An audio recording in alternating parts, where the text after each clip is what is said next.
has never heard me speak before? Somebody that has, go hold their hand and tell them what they're in for. My name is Leigh Brown. I am a realtor of 15 years. That's right, we need to learn how to do that. I'm a realtor, damn it, and clap, because we should be very proud of our jobs and quit apologizing for it. I'm from Concord, North Carolina, which is part of Charlotte, North Carolina. I got my North Carolina people in here. Did y'all see Carolina won again yesterday in football? It's very odd. I mean, we're going to the championship, and that's not normal in football for us, but it's good. So I sell houses every day. I also own an office, kind of. And so, that's what makes me broker than some of y'all, because I'm a broker. So I have agents, and I have that hat. And I sell houses, and there's that hat. And then I spend a lot of time on the road coming to talk to y'all. Because I feel like as realtors, we get beat down a lot in our job. And y'all need to be lifted up. So if you find something that I say today to hit you in a place where you needed to be hit, I want you to say amen. Because it's 9 a.m. Y'all ought to all be in church, but now you're going to have Leigh Brown Church today instead. So you're going to say amen. I'm going to preach. You're going to listen. And if you don't like it, if you get up, I'm going to call your name out, because you're going to have to accept what's happening today. We're going to do 7 deadly sins of real estate. And there's actually a few more I have tossed up in there. In fact, after that list hub party, I about added another one with the realtors vomited in the bathroom. Where y'all got any manners at all? Oh, it was terrible. Now, first thing I want to let y'all know, I should probably cut my clicker on here. Now, I am being filmed today. That's why I have makeup on. So if you don't recognize me, it's because you're used to my lines and bags. I covered them up. And that's why I wanted to show y'all a mirror here for a minute. Because what we talk about today, nobody in this room is innocent. So I want you to do my favorite Howard Brenton thing. And if you remember Howard Brenton, give me a 1 clap. Best trainer this industry ever had, and we miss him. We're trying to bring back some more instructors that have that same ability to connect. But Howard always said, get out of judgment and into curiosity. So don't sit there and tell me that you don't do what I'm talking about, because you're lying to yourself and to your clients and to your business. Because all these things I'm going to talk to y'all about, I'm preaching to myself. I've made all these mistakes and more, because, 15 years in, you get to make all the mistakes. But this is confessional time. Now, I'm not Catholic, but I'm pretty familiar with the whole confessional booth and rosaries and things. So if you're a liberal Catholic, understand when I poke fun, it's generally at everybody, so don't be upset. But y'all, I want to hit home today. I want you to do better. Because would you agree that we as realtors have a lot of room to get better? That's an amen right there now. And when you get better, do the agents around you get better? Do your clients have a better real estate experience? Do they look at the industry differently? It's a big burden to carry, but y'all, everybody in this room can be a part of making real estate not down in the dregs of industries as far as trust factor. The first of our 7 deadly sins is ego over substance. Now, if your business card says that you are a #1 agent in your office, neighborhood, county, MLS, in your mama's heart, I don't care, that means nothing. And if your business card says you are a $1 million agent or even a multi-million-dollar agent, stop it. It is not 1978. In 1978, that meant something. How many of y'all could hit that club with 1 property? That's my California people. Anybody from North Carolina is like, well, I would like to, but we don't have many. We are putting the wrong emphasis on the transaction in our business. Once upon a time, it was company focused. And when you first got in and you went on that first listing appointment, for most of y'all, the training that you received told you to talk about the company. How many agents we have, our ranking, showed a big full-page color ad from the Sunday paper. And they still do. And you went to that first listing appointment, and did you know what you were doing? What?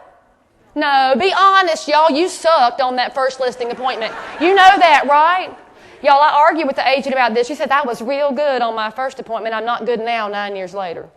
And I said, then girl, we got to talk. Because on your first listing appointment, did you know what the hell you were doing? Any of y'all? No, we're clueless. We're figuring it out. And we're training on the backs of whom? The consumer.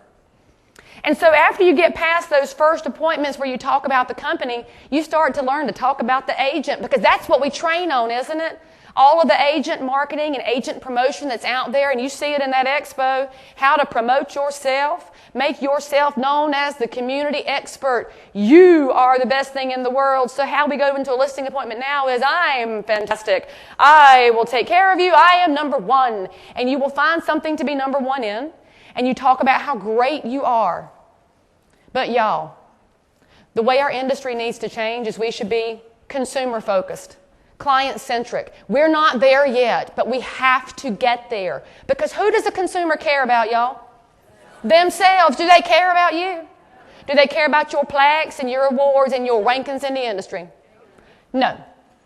You think they do, but they don't. They might say that it was a factor in choosing you, but at the end of the day, they choose you because you can do something for them.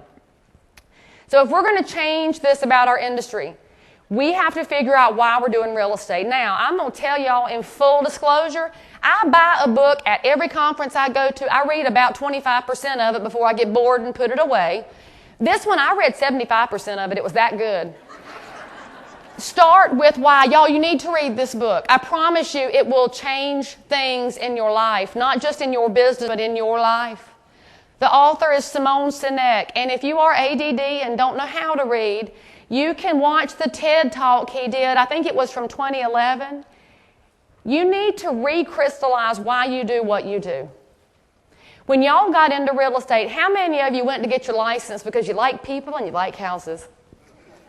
That's why most people go to pre-licensing school, isn't it? Your past clients call you and say, I want to do what you do because I love houses, I love people, and my favorite TV channel is HGTV. That's right. And you say it's nothing like that, but sure, because we have to sound positive about it. But y'all, how many of you get up and do real estate every day for the commission checks?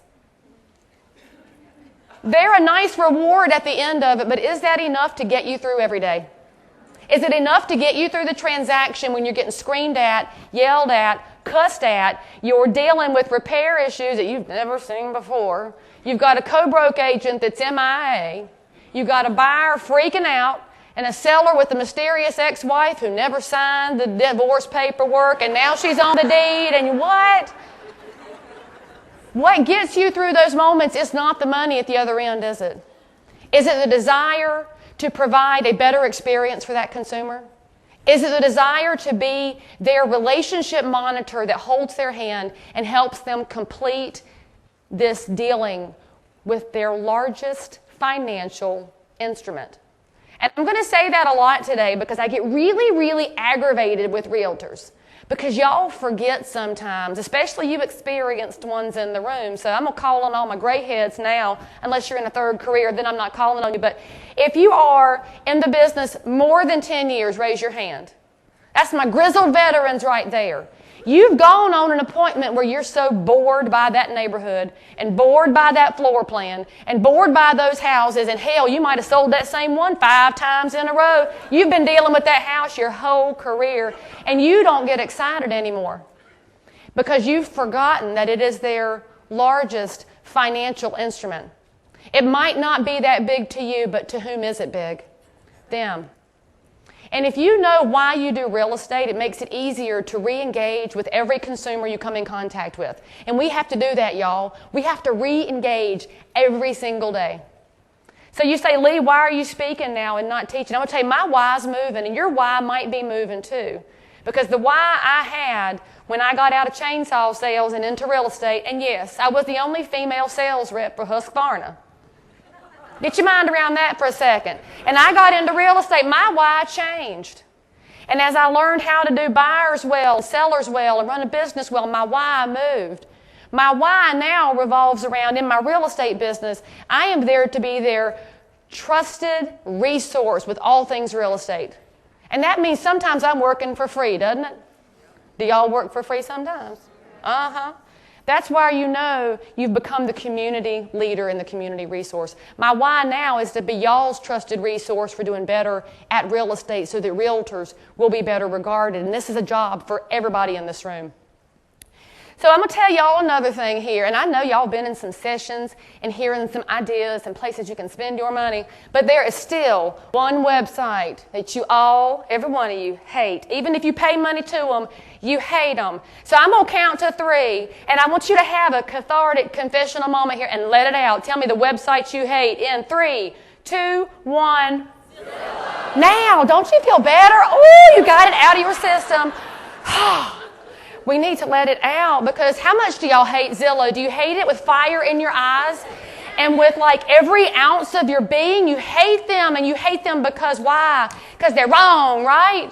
That's why you hate them, because they're wrong. Let me tell y'all something about Zillow. Are they going y'all out of business? Some of y'all are. Some of y'all suck. I hate to tell you that. But it's a reality. I know it's hard to adjust to, but listen, 85% of licensees get out within the first 2 years. That means there's an attrition rate that is crazy big in our industry. It ain't Zillow that's causing it, though. Zillow will run the ones of y'all off that don't know what you're doing and you don't know how to define your why. And y'all remember what red herrings are from business school, right? For some of y'all, it's been a few more years than others, so I'll refresh you. A red herring is something that you think is a problem, but is it even real? No. Zillow does not threaten me. They can't touch me because I know more than Zillow knows. How many of y'all know more than Zillow knows? Now, I'm going to tell y'all with full disclosure, I missed the MLS book. I want it back. I mean, I loved it. Did y'all love it? It was a good time. And you youngsters in the room, you just don't know. Oh, you don't know. Because that's when we controlled information. That's when I was in charge of bedrooms, bathrooms, price, and square footage. Are we in charge of bedrooms, bathrooms, price, and square footage anymore? No, we are not. Do you all understand that? And what does Zillow provide to people? Bedrooms, bathrooms, price, and square footage. And some pictures. But you know what? Zillow can never replace you if you are more than the MLS book. So when I'm talking about Zillow, I don't get angry with consumers. And some of y'all get angry when you go to a listing appointment and the seller puts their estimate on the table and you get mad. And you say, that's wrong, it's just wrong, wrong, it's wrong. And you declare that it's wrong and cross your arms and glare at them. And the seller does not understand why you got so heated up, do they? They don't know why we hate Zillow. We haven't defined it well. We just feel threatened by them. However, I tell my sellers on an appointment when they bring their estimate out, because if they don't have it, I've brought it with me, all right? You got to go and lay it on the table. I say, that's right, Zillow is a fantastic website for cocktail party information. Because isn't it? Yes, it is. I go to all those markets to teach. I looked up your market on Zillow to see what's happening, because I can get a broad idea of what's happening with pricing. Days on market, I can see inventory. But could I list a house using that site? Well, I could, because I'm awesome. Y'all might not be able to, but I understand. You're still working on it. I know it takes time. But really, it can't replace what you know, can it? Because there are 3 things Zillow can never have in their pricing model. 3 things. And if you don't write anything else down, I say, for the love of God, write this down. This is why you don't have to be mad about Zillow, because Zillow can never account for location, condition, and upgrades. Zillow can never account for that. And some people will say, well, yes, they can, because, waterfront properties are looking like waterfront. And I say, if I got a house that sits on a lot like this, it's got one price, right? What if the lot does this? Is that a different price? How about a lot like this? Different price? Can Zillow ever account for that? What? No. Can you account for it? Do you know how to help the seller adjust to the market? And how about condition? Y'all been in a cookie-cutter vinyl village neighborhood with Pop-Tart houses, 5 floor plans, 5 elevations, mix them up, and poof, we got a neighborhood. Put 3 of the same floor plan in a row. They all got the same builder upgrade package. 2 of the houses own a vacuum and a lawnmower. The 3rd one does not. Which one brings the lowest price? The one with poor condition. Can Zillow account for that? Think about it, y'all. Instead of being defensive, just tell the seller, it's all right, I know you saw that, but Zillow can never account for location, condition, and upgrades. And if you know me at all, we say upgrades, because one of my favorite instructors who's ever lived is Bill Gallagher in North Carolina. Bill's a freaking machine. He's the best we have in the industry, but we own him in North Carolina, so y'all can't have him. But You say things that make people re-engage with you. When I said upgrades, how many of y'all twitched? And your seller will too, because they have a very low attention span. And I want them to hear me while I'm talking. They zone out on y'all at about minute 4 of your listing presentation. You know this, right? They're just waiting on the price, waiting for you to get there. But I need them to hear me, because do their upgrades matter? Does their condition matter? Does their location matter? See, and now I've just wiped out Zillow. Easy peasy. The thing about that, too, is I've now also continued to define my value proposition, right? Because I'm a local community expert who understands all the nuances of pricing. By the way, if y'all aren't aware, there's more to pricing than price per square foot. Y'all know that, right? I get so damn tired of agents that want to price a house per square foot. You cannot price a house that way. Say amen if I'm right. Amen. And if you're sitting here going, but Leigh, that's not price a house, we're going to have to talk about getting you some better education, all right? Because they need to know what you know, and your job is to let them know your expertise in the market. And this is part of cultivation. This is not sending a seller a follow-up email when they've inquired about selling their house and you haven't had a listing appointment yet that says, I'd love to provide a CMA to you for free at any time. Why don't you use your knowledge to cultivate and say, I'd love to show you how a professional opinion of price could be determined based on your location, condition, and upgrades. Is the seller going to read that differently than if you say, I'd love to provide a free CMA? Or how about the buyer? Because all y'all send them some really tired stuff. You know this. You know what you send buyers, right? Y'all just send them houses nonstop.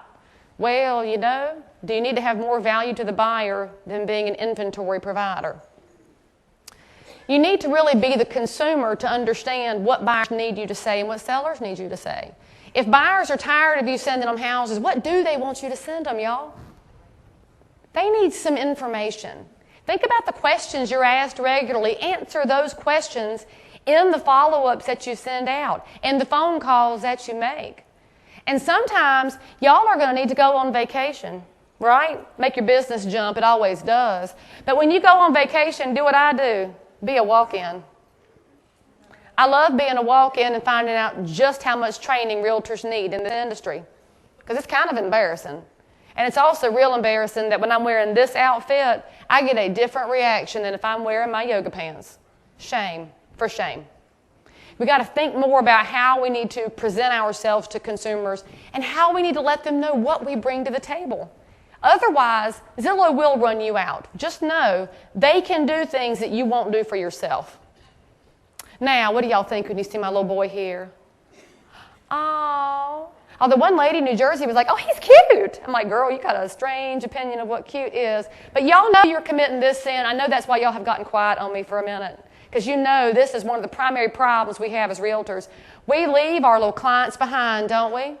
And you know what? Especially if you're working with buyers, I hear y'all, especially at the closing table, because I work mostly sellers now. And you say, I love y'all. I can't wait to see the house when you fix it up, and we're going to have supper together. We're going to drink wine. And I love you. We'll be friends forever. And you never call them again. And then you say, well, they're busy unpacking. I don't intrude and bother them. They're busy.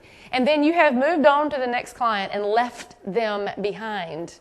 And we know this is a problem in your business because, y'all, at the end of your transactions, do you know how many consumers would use you again based on our NAR profiles of buyers and sellers? 80% would use you again. They liked you a bunch. How many do use you again? 20. You know where the gap comes in? Whose fault is it? Ain't their fault. It's your own fault. You didn't follow up with them. And I hate to be the one to tell you, clicking like on their Facebook update is not following up with people. Clicking a thumbs up on their LinkedIn profile does not count. And I know that hurts some of y'all's feelings, but you're lazy. You're going to have to stop it if you want your business to improve and if you want your clients to love you more. And so part of our issue is we don't really know what to say. And you say, well, Leigh, I want to call them. I really do, but I don't know what to say. Because we get a little block there, and then you hear other trainers that say, talk about Ford. Y'all have heard Ford before, right?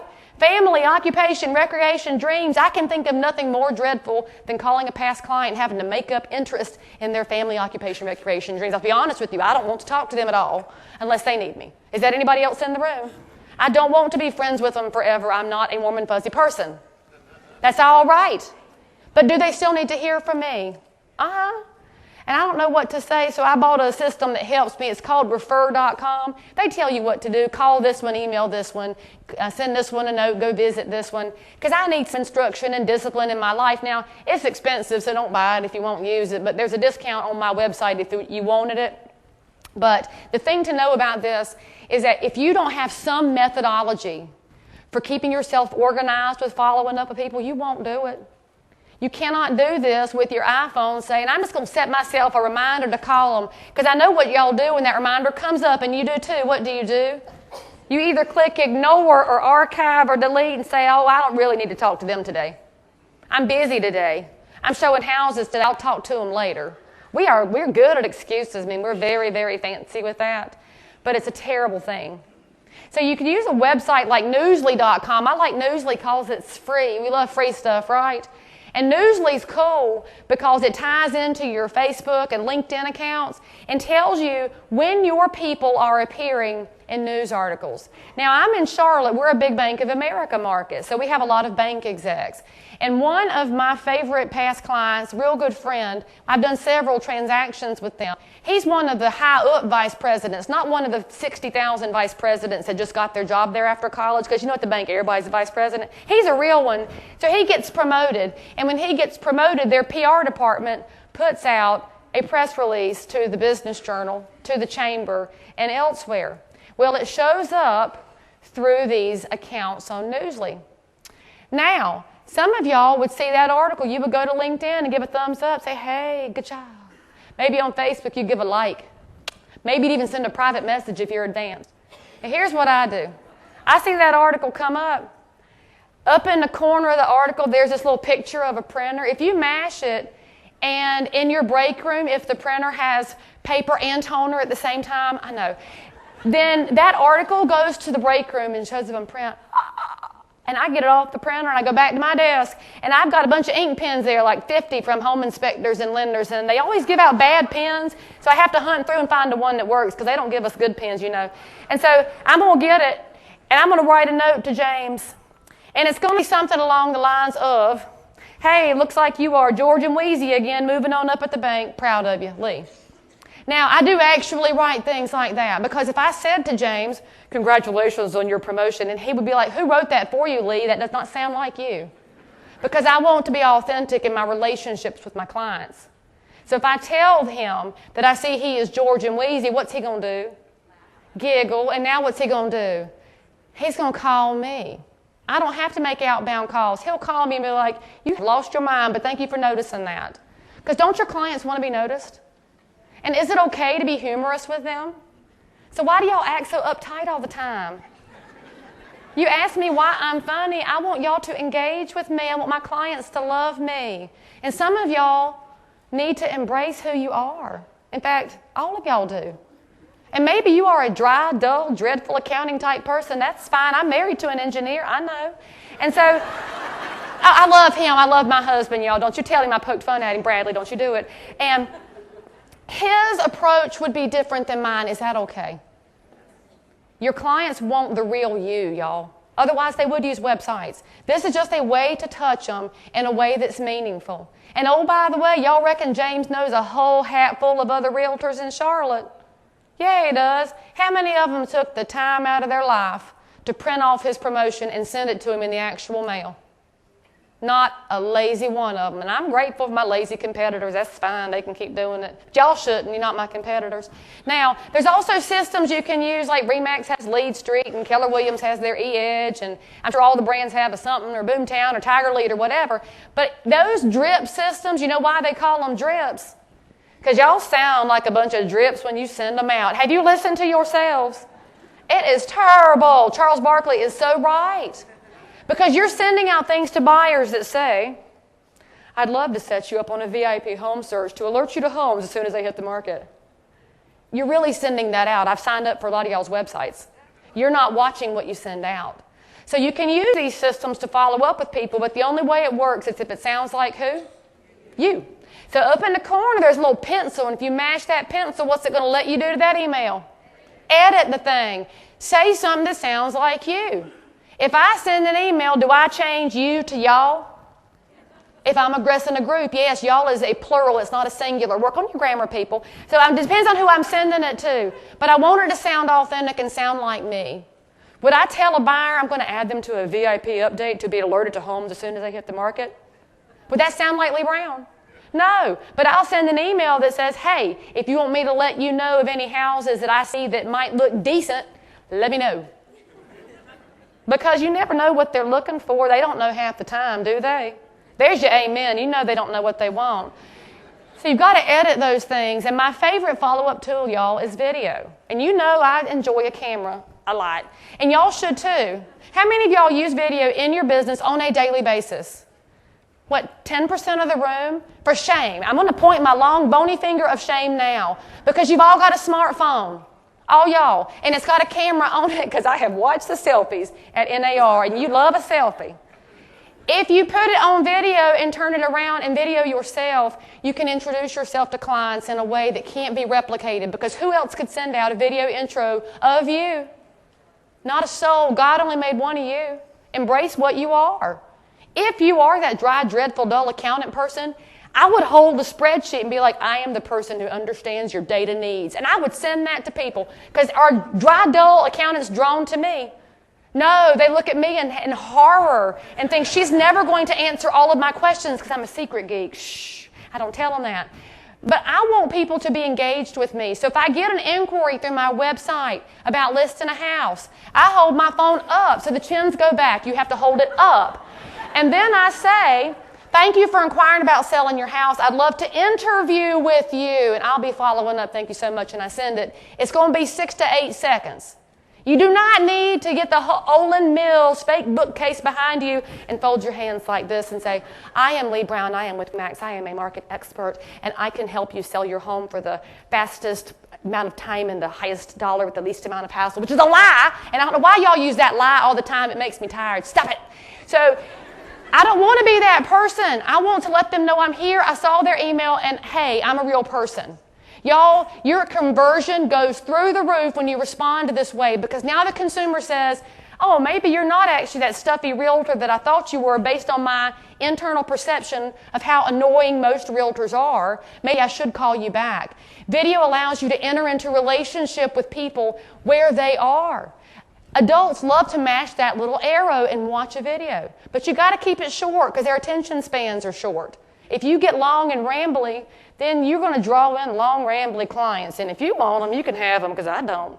But BombBomb is the service I use primarily because if I send that video directly from my phone, it shows up as an attachment and people get nervous about attachments.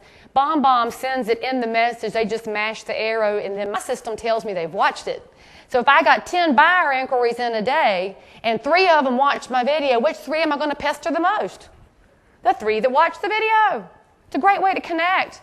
It's also a really great way to touch these past clients because how many of y'all enjoy paying property taxes? Raise your hands loud and proud. Are you voting for Bernie? I must have known there'd be one in the room. So listen, the rest of y'all should be frightened. Let's attack him out before he gets out of the room. I hate paying property taxes. It's a necessary evil, right? Right? Y'all, look, y'all killing me. Our letters come out in August. And when I get mine, I hold it up and I make a video and I say, I just got kicked in the gut, got my property tax letter. If you're mad right now too and need information on providing comps to the tax office to dispute your value, let me know how I can help. And I send that. Is that providing a service to my people? How many of them respond to me, y'all? About 10%.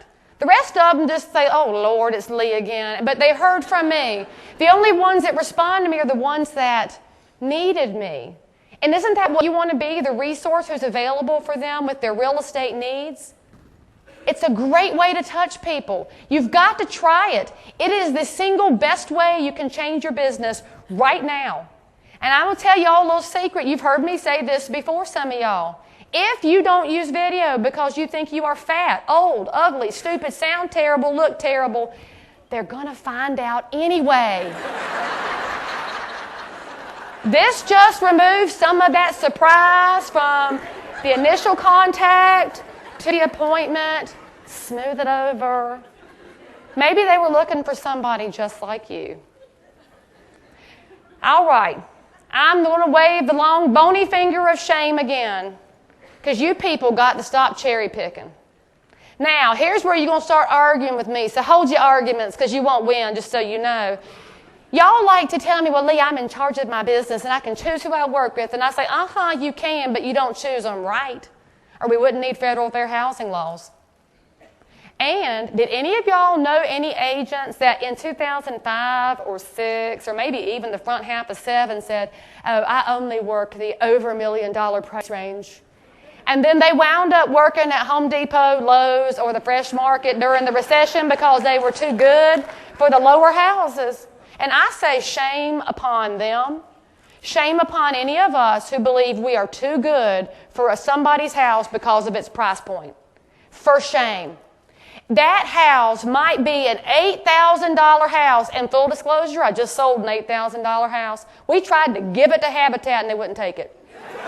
We tried, and I realized the investor overpaid, but he wasn't my client, so whatever. So, is that $8,000 house important to someone? Is it one of their, if not their largest financial instruments? We have to do a better job honoring that. And I know your argument is, well, Leigh, I don't make enough money for the time I spend on an $80,000 house. And California people, for y'all, I guess that's an $800,000 house. You're just too small for you. So I sell a house on wheels. I ain't afraid of it, and I'm not too good for it. I don't care how busy I am. I don't care how much my business has grown. That house is important to them. And those consumers get the short end of the stick from realtors, y'all. I talked to an $80,000 seller. Do you know how many agents they call before they get to me? 4, 5, 6 won't return their phone calls. Shame. For shame. Now, that being said, you're supposed to select them not based on price point or based on the name on the caller ID or the voice on the phone, because I know that if you are from New Jersey in this room, you deducted 100 IQ points when I started talking, but I'm smarter than you are. So you should not judge based on voices. My Southerners, give me an amen. But we do that to our sellers, y'all. And I've watched agents in my office, when the name comes up on the caller ID, they play renter or buyer when they answer the phone. And I have to fuss at them because that's a bad thing to do. The only way you should differentiate your people is to work with either good people or assholes. And I said I wasn't going to cuss today, but really that would not be authentic of me, so oh well. If you were offended just now because I said asshole, you're in the wrong industry, by the way, because if you can't take it, you shouldn't be in real estate. Now, with that being said, what I do in my business is differentiate with whom I want to work, but I'm not going to differentiate on them based on what they have or their needs. Does that make sense? It's two different things. So I'm actually going to skip a bullet point here and go to my intake sheets. This is the best thing I ever did for my business, and it's the one thing that changes your business from a hobby-based, can't get past my ceiling, to I am a CEO of a real estate business, and it is systematizing the intake of buyers and sellers. Every single buyer and seller you talk to should receive a consistent, professional interview. Every single one of them. Everyone. That means if your cousin Frank calls you, you don't say, oh, let's go and look at houses. You say to Frank the same thing you say to the cold lead who found your review on Realtor.com. First thing out of your mouth would always be, may I ask a few questions? And that's a Southern thing to say, may I. We played Mother May I as a kid. Did y'all play it too? If you didn't say Mother May I, could you move? No. See, now the young ones in the room, y'all play Mother May I anymore? See, you should. It's a great game with no electronics involved, no plugs and batteries. And when you say, may I ask you a few questions, what happens if the seller says no? What have you uncovered? An asshole. You move along. And if you talk to a buyer and you say, may I ask you a few questions, and the buyer says no, what have you uncovered? An asshole, and you move along. See, and that's got nothing to do with their property or their needs, but you got to figure out who's willing to allow you to be their trusted professional advisor, correct? This is allowing you to differentiate. But I always say, may I ask you a few questions? And primarily they say yes. because human beings like to be asked nicely. So when you said, may I, they said, well, all right. And then you're going to start asking questions. The key to this, y'all, is you have to ask the same questions of everyone who calls your office. Because our public needs to receive a more consistent experience in their real estate dealings. Would y'all agree that in our industry we're slightly inconsistent in levels of expertise, service, and everything else that the consumer comes in contact with? You can change this in your business. Huge. And so if you want my intake sheets, they're free. Pull them down off that. Like 5 of y'all will, and the rest of y'all think you will, but maybe 6. Impress me. Pull them down and use them. Start asking people questions about how you can serve them based on what they need, not based on who you are. So I have this little referral network in my market. Now, y'all are all here at the national conference making some amazing relationships across the country, aren't you? Across the world, collecting business cards, promising each other referrals should they be moving to Jacksonville or Boise or whatever. You won't ever send them a referral because you'll forget who they are within a week. You know this. But you should have a very powerful referral network in your home market. And I mean the market where you actually work tight-knit close to it.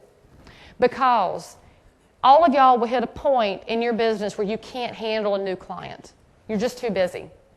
And the example I like to give is April. You worked 4 buyers on a Saturday. 6:30, you're done, you're heading home, and how do you feel? Oh, God. Like you've been beaten to death. And your phone rings, and it's an area code. You say, hello, this is Leigh Brown. Oh, you need to buy a house today. You're a $4 million cash buyer. Well, okay. And do you close that deal? You usually don't, because has your customer service level fallen because of your exhaustion level? You guys, you're not good all the time. I hate to be the one to burst that bubble. There are certain times of day that you start to suck when you get tired. I get up at 4 a.m. because I'm an early morning runner. By 7 p.m., I'm a pumpkin. So if somebody needs me after 7, they don't get a good Leigh Brown. Is it fair to tell the consumer that? Absolutely it is. Don't they want the best you and not the leftover you? So if you're trying to convert a lead when you are destroyed, exhausted, and can't focus, they don't use you anyway, and then they think you suck. You didn't suck, you were tired, right? So if you have this referral network in your market, you could give that consumer an amazing relationship and salvage some income for yourself. And I want you to think about your market. There is an agent in your market, maybe not even in your office. When they bring you an offer, you go, hey, Mr. Seller, I love this agent. This one's going to go through. She's got a great lender and a great home inspector, and I love her. She'll return her phone calls, and yay! Do you know that agent? Celebrate that agent. Call her up. Take her to lunch and say, hey, I need to ask you a question. And she's going to say, oh, let's go anytime. You got an offer for me? And you say, no, but I wish I did. Because that's somebody you deal with regularly, isn't it? You love that agent. This is not a recruiting lunch, by the way. This is, hey, so when I have overflow business, I don't have the bandwidth for it. Can I send all those referrals to you? Because you know what? I love your business style. I love your values, your integrity, your morals. I love the way you conduct real estate. You make us all look good. May I send you my referrals? What is she going to say? She's going to say, hell yes. That's right. She won't just say yes. She's going to be very emphatically willing to take your referrals.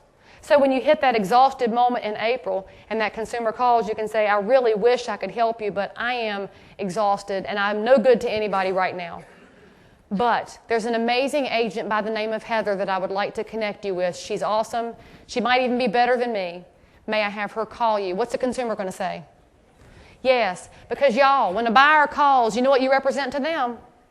A super key. You're no more than that. And I know you want to say, no, Leigh, I'm more than that. I provide so much value to the transaction. And you might, but not yet. When they first call you, they want to get in the house, correct? So now that consumer is going to be glad to talk to Heather. Is she going to take great care of him? I know she is.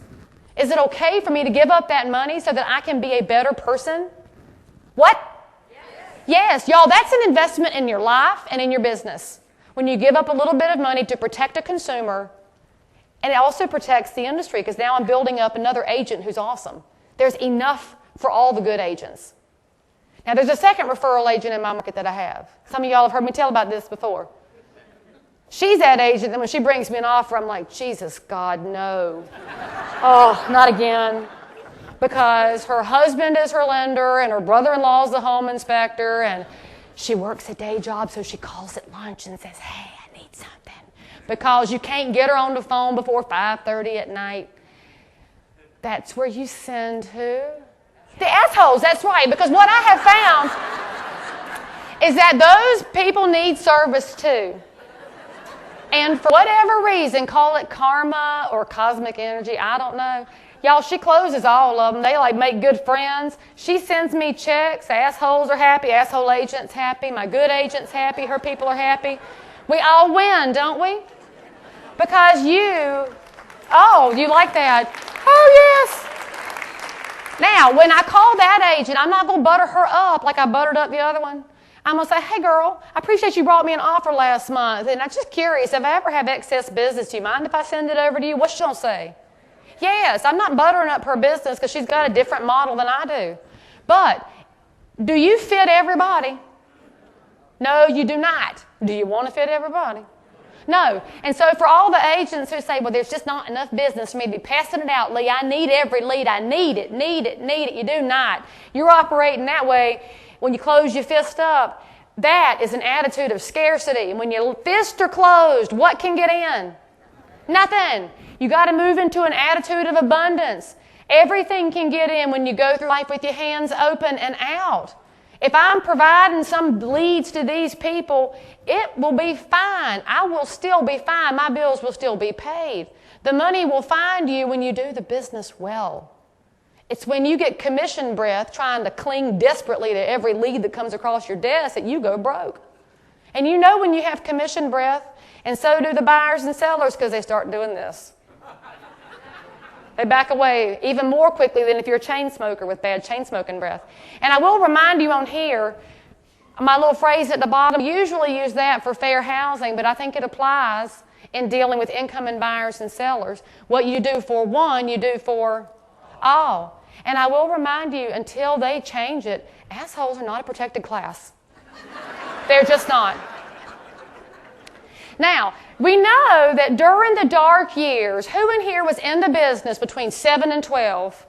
You've got PTSD, don't you? We've got guidance counselors in the hallway ready to help you work through the process. Because I'm going to have to remind y'all of something from the dark years, and you've blocked it out mostly, haven't you? You just don't want to think about those years. It was hard, wasn't it? Was real estate gut-wrenching hard? Somebody calls you in March of 2010 and says, hey, Brandon, I want to sell my house. Did you jump up and go to their house? Oh, no. What'd you ask them? What do you owe? When did you buy it? You didn't even ask them the address. You just asked them what they owe and when they bought it because you knew they were underwater. You were good at asking questions during the dark years because you had to. Because could you help everybody then? No, you couldn't. Some people could not be helped, correct? Can everybody be helped today? No, because they now watch too much HGTV. They are unrealistic. You've got to ask more better questions, because what's happened since the market turned back up is you've got a fear of not having inventory. You're thinking, I need signs in yards. I need them, need signs in yards. I need listings. And somebody calls and says, I want to sell my house. And you say, on my way. Please wait for me. Don't put it on Facebook. Don't go FISBO. Don't call anybody else. I'll be there. Just wait. Please. I'm on my way. Just hold tight. Does anybody feel like that when you get a listing call? And you're not asking questions about the consumer situation because you're in a state of realtor fear. And we need to go back to the methodical way we handled things during the dark years because there were some great lessons we learned then. And this goes into shutting up when you ask a question. Because y'all, some of you ask a question and your shutting up consists of, I'm waiting for him to take a breath and then I'm jumping back in. You're not listening. You're barely able to keep your mouth shut because realtors love to talk, don't we? Oh, we're good at it. It's like a job skill set. It's bad. It's bad for you because your consumers need to talk. My grandma said it, and I bet y'all's grandmas did too because the Grandma Club passes word along. The good Lord gave you 2 ears and 1 mouth for a reason, right? As realtors, we need to be embracing that because this is a critical job skill that we need more than ever. We need to be asking these important questions, your intake sheets. That gives you the questions to ask so you don't forget. But it gives you an opportunity to find out what's happening with that seller. Have any of y'all been on a listing appointment with a seller going through a really nasty, ugly divorce? And there's a tension in the room. You could cut with a knife, and they would get the knives out, but you hid them before you got there because you got to watch out for these two. And they're like this, and they don't trust anybody, right? Who's been in that kind of a divorce themselves? And you're like, preach on, I know. Now, is that listing appointment different than the young couple who just found out they're having their first baby? Oh, we're going to need a third bedroom, yay. Is that a different listing appointment? However, most agents ask a seller, hey, why are you selling? And the seller says, well, it's time to sell. And the agent says, okay, so how many bedrooms do we have? Did that seller answer the question? No. But we're so afraid of asking questions when that's the number one thing the consumer wants us to do. Any of y'all that are cancer survivors in the room, God bless you. If you had gone to your doctor with that first inkling of something being wrong, and your doctor said, you know what, I'm glad you're here. Today we are going to start your chemo radiation. I'm going to go ahead and do a bilateral mastectomy while you're in the office, and we'll just crush all this out today. How would you feel if you were that cancer patient? You would put your running shoes on and get the hell out of that office as fast as you could, wouldn't you? But isn't that how realtors behave? We print off 3 comps and a marketing plan for a house we haven't seen, and we go to it and tell the seller how we're going to sell their house when we don't understand what's happening in their life. Because for some sellers, is time more important than money? For some sellers, is the experience something that needs to be handled with kid gloves? Every seller is different. And for every seller, that house represents what? Their largest financial instrument. And I will tell y'all, I wind up competing with the same 2 agents all the time, and y'all probably have that same experience. And we have 8,000 members of the Charlotte MLS. I go up against the same 2 over and over. I beat them most of the time because I ask questions. I ask my sellers lots and lots of questions. And the sellers appreciate that because they want you to be that professional they've called. They didn't go FSBO for a reason. They didn't call the competitor down the street. They called you. And they want you to be the professional that they're hoping you are. This is the best way for you to demonstrate it. The other thing that Howard Brenton always taught in his training was to go 3 deep. And that means when that seller says it's time to sell, that you go into, well, what makes now the time? We're going to California. Tell me more about why you're going to California. And that's when, on that third question, it's they get diarrhea of the mouth and tell you everything. And sometimes you say, stop, I got enough, please, that's enough, I'm good, really. But they want you to know more of their story, but you have to develop a trust factor first. You actually develop trust by asking questions, y'all. You lose trust when you are a train rolling straight through, barreling over them with no regard for their particular, individual, unique situation. So that's why I put on here again, use the intake sheets. Look, if you did not get that link before, I'll post my slides. It's fine. Now, who represents this in the room? You hate losing more than you love winning. I think that's most realtors who've been running around trying to win prizes in Expo Hall. I love it. But I'm going to tell y'all what this represents in your real estate business, and I need y'all to be honest with me right now. Can you do that? Can you be honest with me? All right, just checking. You weren't awake for a minute. Who in here is currently working a buyer that you've been working for 3.5 years who looks at one house a month, and you say, well, you know, one day they're going to buy, and I may as well be the one to sell it to them. And they call you on a Sunday afternoon at 2:30 and say, can you show us just this one house at 4 o'clock because we're pretty sure it's the one, and they've said that every time they've called you for 3.5 years. Who's working that buyer? Everybody in the room, because you feel like they don't take up that much time. They're not that much trouble. Or you have a seller, maybe you're that old school agent that signs a 6-month listing agreement, and you get to day 178, and you're like, thank God, I can get rid of this one finally because they won't go away, and they won't fix their price, and won't unlock the door for showings, and they call you and say, we're just going to stick with you. Can we just extend? Because we'll just wait for the right buyer. We don't want to change our price. We'll just keep waiting for the right buyer. And you say, all right, I've already invested this much money and time in it, and I'll just keep going. Is that anybody ever had that seller? Is that good for your business? No. Is it good for the consumer? No. So what you got to think about is either firing or not taking those poison clients. And some of y'all will argue and you say, but Leigh, that buyer that wants to see one house a month is not poison. And I say, yes, they are. Because they're robbing you of two things. One is your focus and one is your time. And you can't replace those, y'all. They are finite resources. You ain't got but so much. And when you let that person pull you off what you're doing, it takes you away from the focus of running your business well. And it takes your attention away from the really good people who are over here just waiting for your attention. They're just waiting for you because they love you and they're like, hey, notice me. But you've been hung up with the other people. And that seller who won't fix their price when you know what the right price is and you just hang in there, that hurts you, y'all. When your sign's out there getting faded colors or you've changed company and hadn't changed signs, growing cobwebs, you don't call them because you're tired of them. That is a detrimental relationship not only to the client but to your business. You've got to learn how to separate yourself from those people. I list houses for 90 days. Our market average right now is 62 days. If it hasn't sold in 90, would y'all agree there's a problem? You ought to know your market averages. Now, don't hand me some, well, what if it's custom and what if it's land or what if there's always a different situation. Stop being difficult. Think about your business correctly.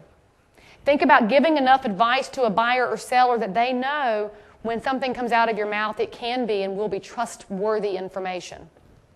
Because you know what the best four-letter word in real estate is, right? It ain't sold. It's next.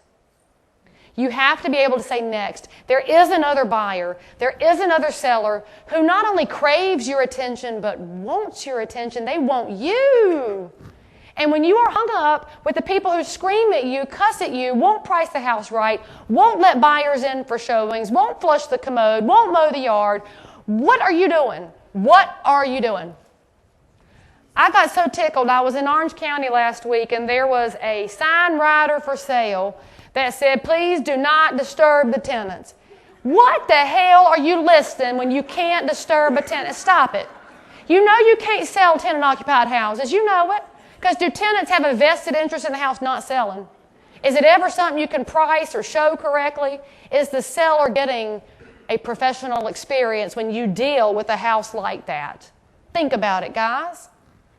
Think about the experience the consumer wants from you. They want you to tell them the God's honest truth. I tell my investors, when your tenant moves out, and we can do carpet and paint and whatever all else we have to do to straighten it back out, then we will list it and then it will sell. Until then, I ain't getting involved in landlord-tenant disputes with a squatting tenant that doesn't move out when they're supposed to, won't run to vacuum, pulls the blinds shut, and generally acts like a jackleg. Now, the other bullet point on this slide really does not belong, but I have a little bit of ADD personally, and I felt like I needed to say it. You people spend too much money. I will be your mother hen for a minute. I saw a bumper sticker in Florida that said, good Lord, give me one more good real estate market. I won't waste it this time. We're in a pretty good market right now. I think we have 5 years before it turns. That's my personal crystal ball. We're going to see another giant downturn. Y'all know that, right? Up don't happen forever. Roller coasters got to go down at some point. So if you are not saving, you're crazy. And I know y'all saw some cool stuff in that expo. I have been over there seeing things too. And I know my number by heart. Y'all know your number by heart, including the security code. And so I can sign up for something at $59 a month, $99 a month. And then I'm going to look at my statement and say, oh, I don't remember what that is. Because the name on the statement is different than what I bought. And do I have a login for that? I don't think I've checked on that. But I'm pretty sure it was going to change my business because I got excited in the expo center. Change your credit card number every 6 months. That's what I do. I call American Express and I say, hey, I lost my credit card in the bar, rental car, gas station. I just make up somewhere. And they go, and what do? Send me a new one by FedEx next day because they still want my money. But what changed was my number. And so now my email and my telephone blows up with, well, Leigh, your credit card was declined. And I say, oh, the horror. Let me look at that. Oh, uh-huh. Oh, top producer, you bastards. Oh, I don't... Did I say that out loud? Yes, I did. They charge too much. But anyway, they charge too much for people like me who have a team. So I looked at that and said, I'm not even using it to its capabilities. Now, for those of y'all that love it, if you're using it, God bless you. But the rest of y'all, it's bloated. You're not using it. You're just paying too much because you heard you should be using it. But I knew I needed to get rid of it. And they were kind of difficult. I had to pay out the contract, but I gave notice the first second I could and cancel that mess. But some of them will let you go away and cancel your contract because they're month to month. Because if you're not using it, should you be paying for it? Get smart, guys. Get smart with your money. You are, each and every one in this room, the CEO of your real estate business. Stop acting like a real estate agent who goes from house to house hoping to hit the jackpot and get paid one day. If you're a CEO, you're working a plan, and part of that plan means paying attention to your finances. This also means you cannot roll through life knowing what's in your bank account. And I know a lot of y'all know what's in there because you're scared to look. Because of 2008 to 2013, right? You didn't look then. You need to be looking. You need to be cognizant of this because nobody else will do that for you unless you have a spouse that watches your money, in which case you're lucky. Now, we know we do this, right? We talk on top of people, next to people, around people. We talk. We have to do a little better job of shutting up. I'll tell y'all on my intake sheet, there's a question, and I love to ask sellers. Tell me the 3 things you're looking for in the agent you select to represent you in this home. Most sellers go, because they don't know what to say. They've not had to crystallize what they want in an agent. Nobody's asked them that. You're going to have a temptation to go, is it communication? Is it marketing? Is it speed of sale? Is it great agent? Is it... No, stop it. Don't put words in their mouth. Sit back and let them talk. Because they'll tell you exactly what they need from the experience for them to feel great about the real estate experience. Because y'all, I don't care if you feel great about it or not. The consumer needs to feel good about their real estate experience. They need to know that you heard what they said and you didn't talk over them. One of the critical ways of finding this stuff out is taking notes. Now, when I tell y'all this, don't think you can use your iPad or your iPhone for taking notes. And some of you do.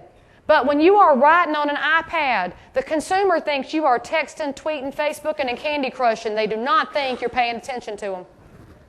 You know this because those little notifications keep coming in. I use a yellow legal pad and a pencil.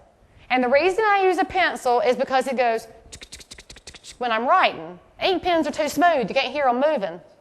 So when I'm with a buyer or seller, I say, may I take a few notes? And what do they all say? Sure. And then when they're talking, they hear, I'm cementing with them that I'm paying attention to them. There's all kinds of ways people learn, but you have visual learners, you have oral learners, you have kinesthetic learners. That's how big of a geek I am. I love learning how people learn. But that allows them, they're hearing me take notes, they're seeing me take notes. It is a different experience. And for those of y'all in the room that are millennials, you'll blow your competitors out of the water by taking old school notes. If you have a 65-year-old trying to be cool on an iPad and you're the youngster taking notes, they will take note of that. It is important to the consumer to be heard. I cannot say that enough. And when I say everything is a competition, I don't mean you versus your competitors to win the listing. With that seller or buyer client, do you know what you're competing for? Their focus and their attention. They don't have it, y'all. They glaze over on you. They're not listening. You're at the house for the listing. The dog is sniffing your crotch. The 3-year-old's got sticky hands on your leg. And the husband called and the wife's over here. And then they're looking at those nice floors they got on clearance from IKEA and installed it themselves. They're not listening to you. They're completely distracted. Things like asking questions, listening for answers, and writing down what they said allows them to know you are focused and draws them back in with you. How much would that cost y'all to implement? Nothing. How many of y'all will? 4 of you, maybe 5. Don't argue with me. Try this on your next appointment. Then you're going to send me a message and say, Leigh, you were right, which is like my favorite words on the planet to tell you the truth. Now, you're all guilty of this. I watch y'all in the hallways and I love it. Your phone rings and you evaluate the number and decide if you're going to hit decline or accept. Especially if it's out of area, you're not sure if you should answer it, right? Because you're afraid it's a vendor from the expo calling you with some special before you leave on Monday. They can't help it. They paid a lot of money to be here. But when you've got this phone in your hands, a lot of y'all really enjoy swiping it. You don't have any fingerprint left. Did y'all know it's gone? But that telephone can be answered, and you know what? When you answer it, there's a person on the other end, and they want to hear your voice. Let me tell y'all a little secret about that telephone. You don't want to answer it, do you? Tell me the truth. Have a cathartic moment. Do you want to answer it? No. Most of y'all don't want to talk to strangers. Real estate beats that out of you. If you love talking to strangers, you're still a newbie. We know that. We still love you anyway. Because the strangers beat you down in this business. However, today's consumer can get their information in lots of places. Where can they go to get it, y'all? Zillow. Look, you still say it mad. They can get it everywhere, but they still call us. Here's the cool thing. By the time they make that phone call, the consumer is 70% of the way through the buying process. 70. They don't want to talk to you either. They just like, I'm going to have to call a realtor. Oh my God, no, please don't make me call a realtor. But they did because they want to buy a home or they want to sell a home. They've done all they can do on their own. So now, if you think about how close they are to crossing over to buying or selling, does that make you more likely to answer your phone? The consumer was 50% of the way through the buying process 5 years ago.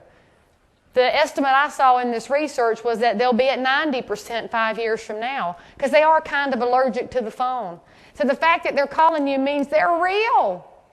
So talk to them. And don't be a machine. And while I'm talking about the phone, I'm just going to have to mention something. If you move to Charlotte, North Carolina and want to get into real estate, God bless you, but get an area code for Charlotte. Drives me completely batshit crazy that you people change markets and don't change your phone number. Get the area code in the area you're in. If I am moving to Ohio, if I call a realtor and their area code's California, I'm going to be like, that person does not know anything about Ohio. Think about how the consumer perceives you with your phone. And by the way, I gave some free training advice the other day to some agents who called about one of my listings. And I called one of them back, and her voicemail was, you have reached 704, blah, blah, blah. Not a name, not a company, not nothing. I left her a very detailed voicemail back. And then I didn't even charge her for it. And the other one who called, I called him back, and he said, hello? I said, is this Quan? Yeah. Are you a realtor? Yeah. All right, so I answered his questions, and I said, let me give you some free advice, Quan. If you're going to be a realtor, say your name when you answer the phone. Say your company when you answer the phone. And for the love of God, don't let your phone say, this voicemail box is full. What? You people, you kill all of us when you do that. It's a slow, miserable death. Stop it. And then when you answer it, you're giving a better experience to consumer. Now, if you are thinking, well, Leigh, I just moved and I don't have the money for a new phone. First of all, you're lying. But if you're going to continue to tell the lie, go to google.com and get you a free Google Voice phone number. They're free. You can get your own area code. The thing I love Google Voice for is the phone number on my signs is a Google Voice number. So it does not come to my private cell phone. Do I want my Leigh Brown cell phone on a sign? No. You know why? If I'm in an appointment, do I have my phone with me? Y'all better not either, because that is bad phone etiquette. Long bony finger of shame to the agents who carry their phone in on appointments. Buyers or sellers. You have told that consumer they're only important unless somebody else calls who's more important. That's bad. It's really bad. So when I have my Google Voice number set up, it simultaneously rings 5 different people and phone numbers so that somebody can talk to the consumer. That's what your sellers want. I'm going to tell y'all a little nasty secret about our business. And some of y'all are going to get real mad now, so just prepare yourselves, gird your loins.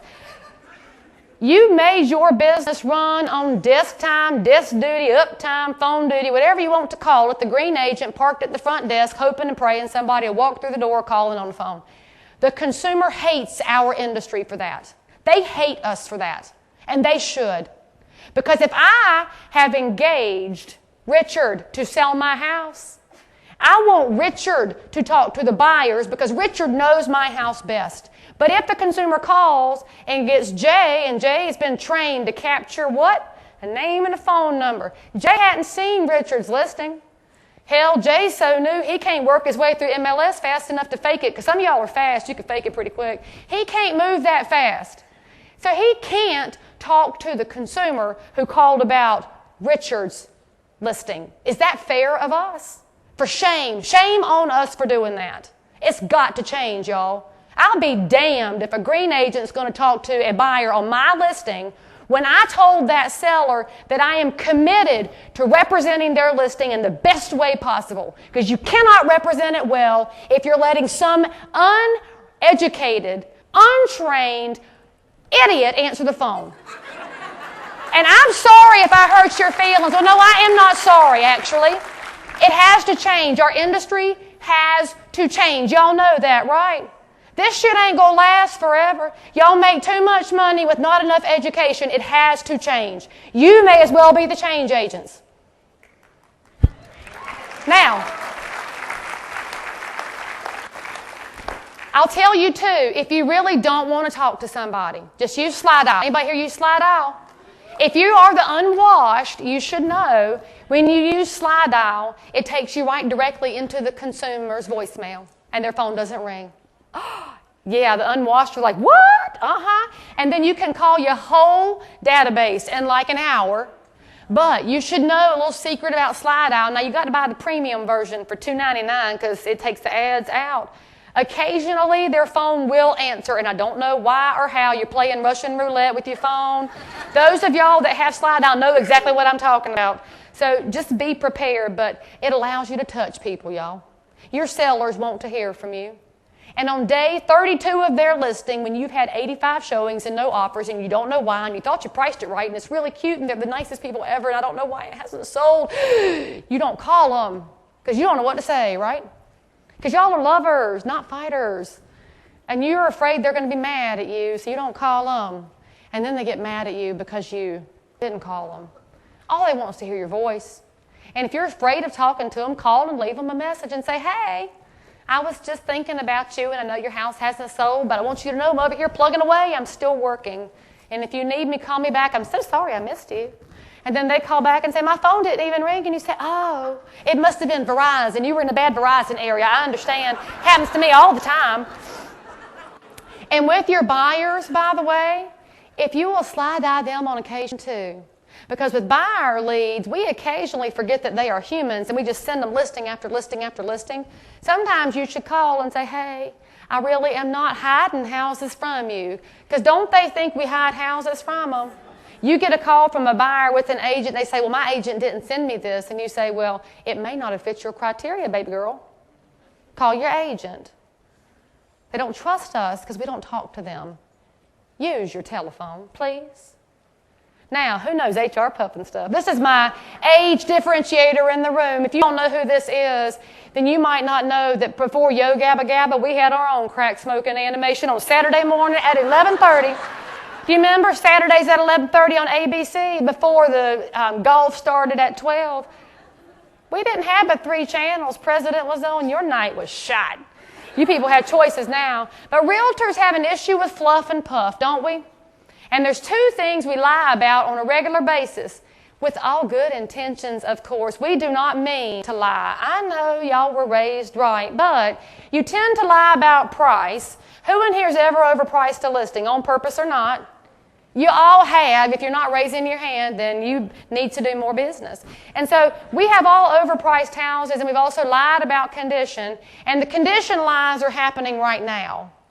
Because you might be working in a neighborhood where there is no other available house. And it's a great neighborhood, great school district. And it's got brass fixtures everywhere, popcorn ceilings, navy blue carpet, rose wallpaper, oak cabinets, and you're thinking, maybe because there's no inventory, somebody will still buy it. And so you tell the seller, well, we can just try because you're so desperate for a listing. However, does your seller know you're lying to them? Y'all, they know. They're testing us nowadays because they roughly know their price, don't they? Because they've been watching what website? Zillow, that's right. They do have a rough estimate of what they should be expecting, don't they? It won't be exact, but they know ballpark, and they know when you're lying to them. And they know about condition because what channel do they watch for a solid 12 months before they list the house? HGTV. They know what it's supposed to look like. They're just hoping they can be the exception. Doesn't work that way. So let's talk about telling the damn truth. They want you to. I'm going to give you all a magical dialogue for that. You ready? Write down one of my favorite scripts of all time. You ready? I'm in a listing appointment. I'm going to say to my seller suspect, do I have your permission to tell you the truth? I know, right? It's like rocket science and magic. What does every seller I have say? Yes, please. That's why you're here. We want you to tell us the truth. How many agents go into an appointment so busy talking about how great they are and how much they want that listing that they don't tell the truth because they don't want to hurt somebody's feelings? Now, on that note, how many of y'all have ever lost a listing when you were the sweetest, kindest version of yourself and you explained how oak cabinets, brass fixtures, navy blue carpet, and pink rose wallpaper and brass things, they need to change because the buyers would like something different now, and I need you to get, we're going to have to update the house. And you thought you had them with you, they were nodding, and then you called 2 days later and they said, we hired Jane because she liked our house and you told us it was ugly. Have you all lost that listing before? We all have. So let me tell y'all a magical thing that I figured out about 12 months ago. And if there's anything in all my scripts that I do that I could go back and implement earlier in my career, this is what I would be changing, y'all. I'm making a critical error telling people what was wrong with their house because they already know. So in my listing intake sheet, there's a question that says, if your home were on a scale of 1 to 10, where would you place it? If you ask the question that way, what does every seller say? They're all 10s, right? They've all got the best house in the neighborhood, and nobody else's house is anywhere as nice as theirs. It's fantastic and wonderful and lovely. Change that question. Here's how I ask it. I say, my seller friend, if your home were on a scale of 1 to 10, now a 1, y'all. A 1 has pee in the carpet and busted out windows. What kind of house is that? And by the way, I do a fill-in-the-blank listing presentation to make my sellers talk to me because it also breaks through that glazing over portion. They have to play with me. So I said, what kind of house is that? Foreclosure, dump, investor special, tear down, nasty house. And I say, and will it sell? And they say, yes, because it will be cheap. We say priced right, they say cheap. Thinking consumer language here.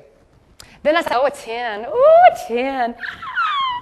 That's new construction. It's got the latest in flooring and the latest in countertops, and it's got all the right features. It's got the right colors, which, by the way, is Sea Salt by Sherwin-Williams. It's got professional staging with furniture, people in the frames. They put a sod in the yard. It's fenced. They've rented a 10-year-old to ride down the sidewalk in front of the house during the showing.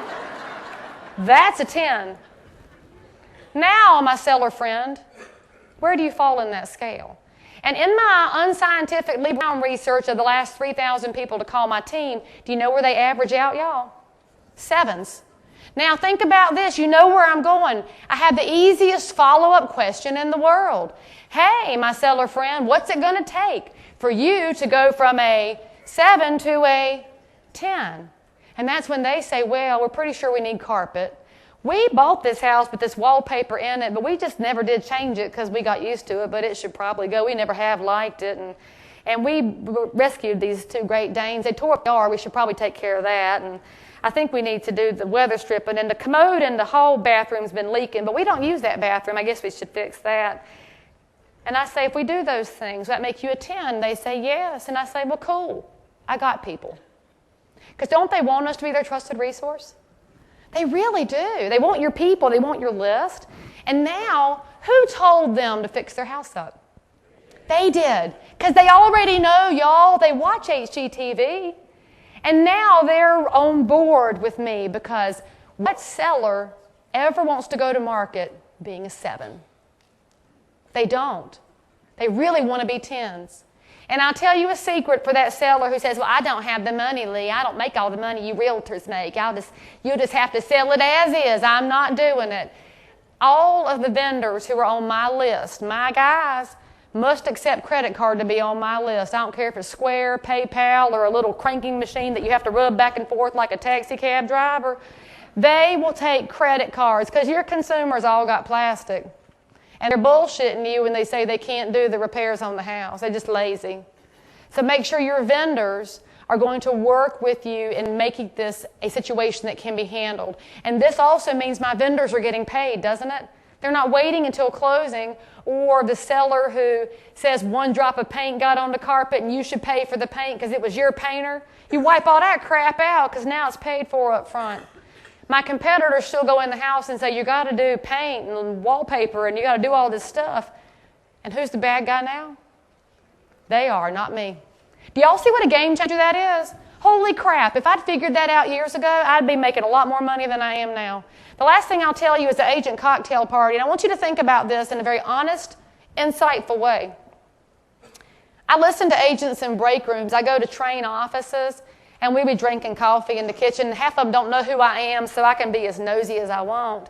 And they talk about their listings. Have you ever said to your fellow agent, yeah, I listed one. I mean, it's about $20,000 overpriced, but I figured they'll adjust at some point. It's not bad. Or, well, I listed this house, and, I think they're going to do the carpet later, but they were going to test it for about, 3 weeks first and see if they have to do it. Have y'all ever heard the way you talk to one another about your listings? Did either of those statements get you excited about wanting to carry your buyers over there? Not at all. So if we're saying it to one another, why aren't we saying it to our clients? Why aren't we trusting them to have their big girl panties on where they can deal with it? We're not. We should be talking about houses in a way that celebrates that largest financial instrument with which we've been trusted. So maybe instead you'd be like, ooh, I just listed this house and it's got this cool 17-jet master shower. And would the other agent want to go see that? Yeah, because if it's got that cool of a master shower, what else is probably cool? Rest of the house. And what if you talked about your listings that way in the general public and you stopped saying, well, I've listed a 4-bedroom, 2.5 bath with 2,100 square feet on a quarter of an acre with 2-car garage, vinyl siding built in 1989. Woo! Who wants to go see that? Nobody. But if that same house has a master shower with 17 jets, and I said, I just listed a house with a 17-jet master shower, which one gets somebody engaged in conversation? Come on, y'all. You're supposed to be excited about these houses. And what if you did list that Vinyl Village house that's never had an upgrade, and all they did was run the vacuum and mow the yard, and there's nothing exciting about it? Is there still somebody that's excited about it? The owner of it. Ask them, why did you buy this house? Tell me what got you the most excited about it. They'll give you something, y'all. And they give you that. Build your marketing around that. So you're telling the truth to the public. And you're also engaging agents and buyers in this process of buying and selling. They want to be part of it. They don't want to be left out in the cold given bad information. And by the way, which way is Zillow going to position it? 4.5 bath, 2,100 square feet. They're not going to go after the cool stuff, are they? You want some traffic coming to you? Be more interesting. Which leads me to your sense of urgency. Y'all's sense of urgency gets slightly misplaced in this business. Because you get nervous about needing a listing and you jump up and run and go look at it. You got a buyer who wants to go look at a house and you hop up and go Pop-Tart and show them a house. And y'all know you're doing this. We have realtors getting attacked across the country on a regular basis. And yet we still see agents Pop-Tarting. And you say, well, Leigh, I need the deal. And I say, well, if you're dead, you won't need the money anymore then. It's ridiculous, y'all. Your sense of urgency is only misplaced because you have not embraced your position as CEO of your business. If I call the CEO of Kraft Foods right now, is he going to answer the phone? What? No. When's he going to call me back? Never his gatekeeper will. Should we all have gatekeepers? Maybe we should. Because is it okay to have a time-blocked calendar? Is it okay to tell the consumer, I will be in an educational session from 9 until 11. I will return calls as quickly as I can when I come out. Is that fair? Is that better for your business than hopping up and running if you had a seller call you back right now during this class? We don't prioritize very well at all. Primarily it's because y'all have control issues, and you know this. My WCR ladies know, we talked about this yesterday. They had their cathartic moment about needing to release a little bit of their control freak issues. The reason most of y'all don't hire assistants is because you say, well, I just get it done faster myself. Or they won't do it right, and I need to make sure it's done right. But there are things in your business that you need to hire out. And that's things like scanning, signs, lock boxes, putting address labels on mailings. There's lots of small tasks that you could hire somebody else to do. And I'm thinking 5 hours a week in most markets, for most solo agents, would be a tremendous burden lifted off of you. Can y'all imagine how your businesses would change if you got 5 hours back a week? And think about the things that could come off your plate. And I'll tell y'all, I get aggravated too. I get aggravated a lot of things, about all this talk about outsourcing virtual assistants because they're only $4 an hour, $5 an hour. I'm going to tell you something. I'm a realtor. One of my primary selling points as a realtor is that I am an advocate and member of my local community. Why in the hell would I spend my money overseas when I can hire somebody in my community? Think about this. You are the local community expert. Do y'all know more about what the school board's doing, what zoning's doing, what the DOT's proposing with the bypass, where the charter schools opening up, which neighborhood's going up, what's going down, which builders can be trusted and which can't? Do you know all those things? If you hire an assistant to help you who is offshore, they're not part of your community. They can't be an advocate for you and the unique skills that you bring to your real estate business because they're not there. And maybe it looks like you're saving a lot of money. Let's do some quick math. If you're paying $5 an hour offshore for 5 hours a week, what's 5 times 5? See, look, y'all can do something that's not 6%. I'm always proud. Now, what if you had...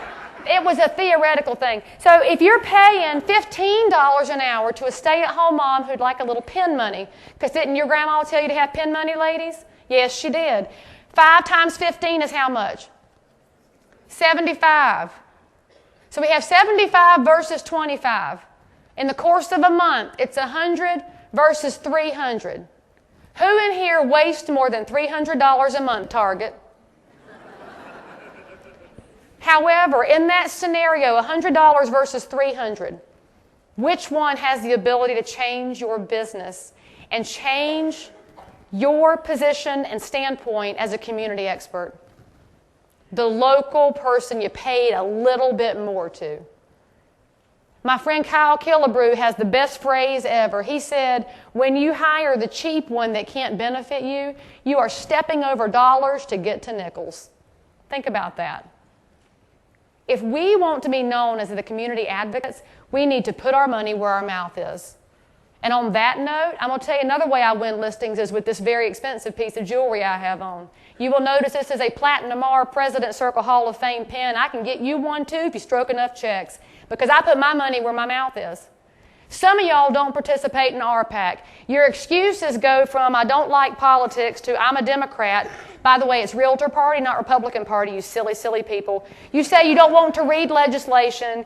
You don't understand it. You don't have the money. Now, I'm going to tell you something. All of that is a bunch of crap excuses because RPAC is an investment in your real estate business. It is insurance in our industry, and you need to all suck it up.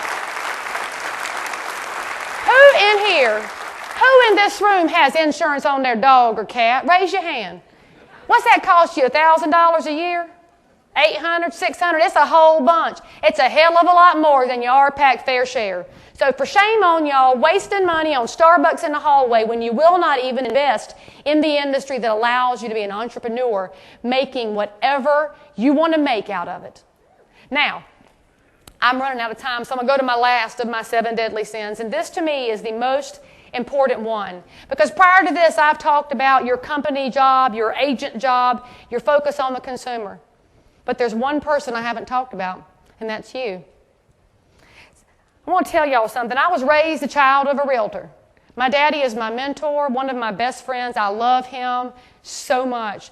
The man has been in the industry for 38 years this coming year, and he has one enemy to show for it. That's pretty impressive. Tommy, you know who that is. We love him anyway, don't we? We love my daddy. But when I was a kid, and the phone rang in the kitchen, and it was red, and Daddy bought that long cord from Southern Belle so he could go down the hall 3 doors and go in so he wouldn't have to hear the children fighting. Because you know how children are. Phone rings, they talk and fight. You hang up, they're done. I think that's just how children operate. Well, Daddy would get the phone and go hide from us. But if it rang at 6:30 in the middle of supper, Daddy would get up and answer it. Because we didn't have cell phones. We didn't have voicemail, didn't have answering machines yet. This was a little while ago. I got a good color, so you don't know how old I am. And I understand he was making a living for his family, but as the kid at the table, what did I see? I saw Daddy getting up. I did track in high school. I was the only white girl in the county that did shot and discus, because that's not what the white girls did. Daddy didn't come to my track meets because he was showing houses. Bootsy Banks was always there with me. I love Bootsy Banks. I miss him a lot. But I wanted Daddy there. Mama couldn't come because she was working a normal 8 to 5 job. I didn't expect her to come. But Daddy could have been there in my head because he was a realtor. And as a child of a realtor, I went to lots of open houses. When Hurricane Hugo came through Charlotte, Daddy was representing a builder, and we were very grateful that we had water we could get access to because our well was out for 2 weeks. Those things are good. But as a kid, I wanted Daddy with me. So I'm going to ask y'all a very honest question here. Who in here has ever skipped date night, cut it short, rescheduled it, or worked a deal in the bathroom because you had real estate to do? Raise your hand high and loud. Your loved ones have suffered for your real estate business. Your spouses, your partners, the people you're trying to date. How about your kids? How many of y'all have missed a PTA meeting, a ball game, a dance recital?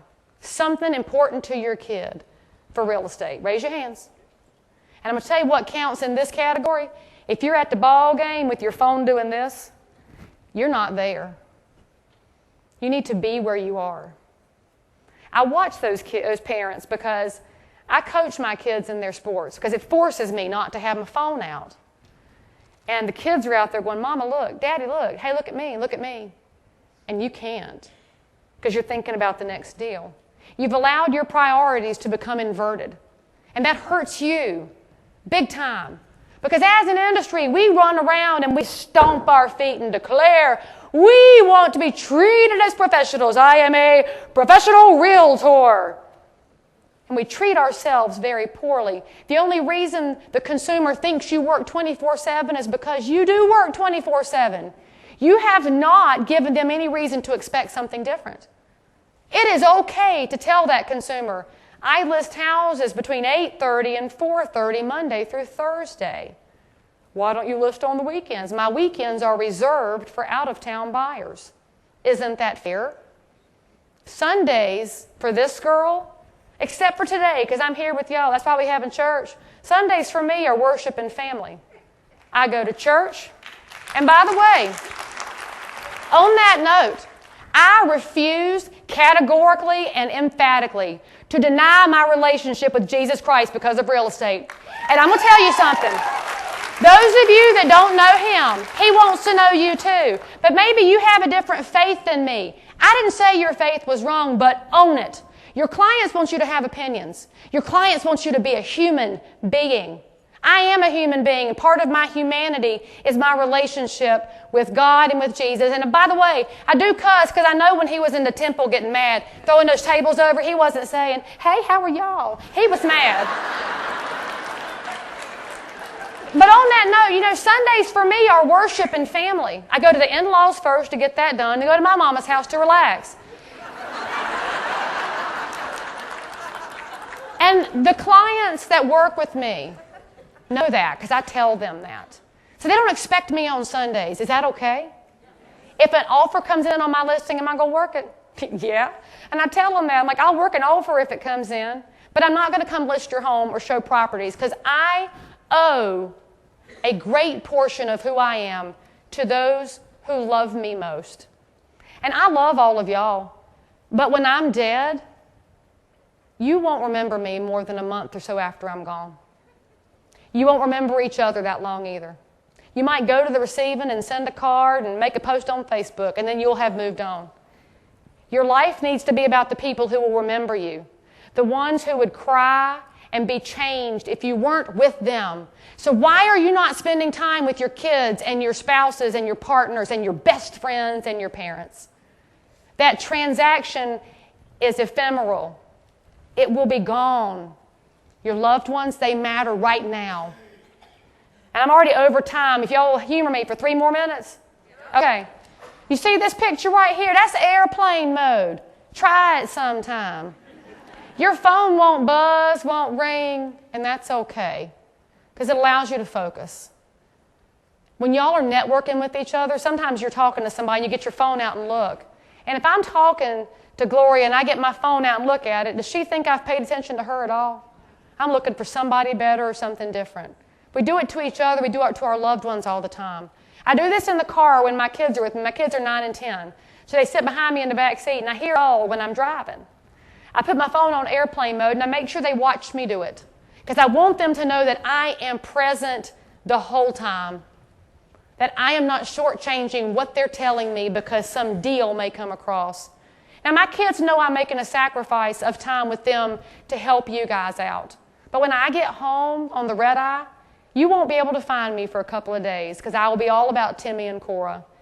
They matter to me. My husband, Steve, matters to me. He's my first husband. Only one I've had, but I like to call him my first husband because it aggravates him.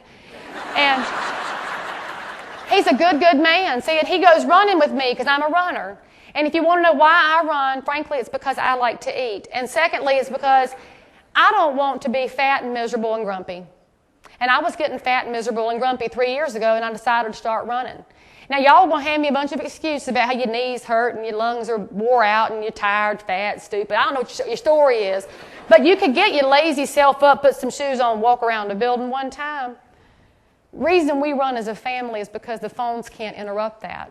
My kids tell me things when they run and walk with me that they don't say across the table because they don't look you in the eye when they're beside you. I hear lots of things. And I want to be there in their lives. I want to be present. My Timmy is 9.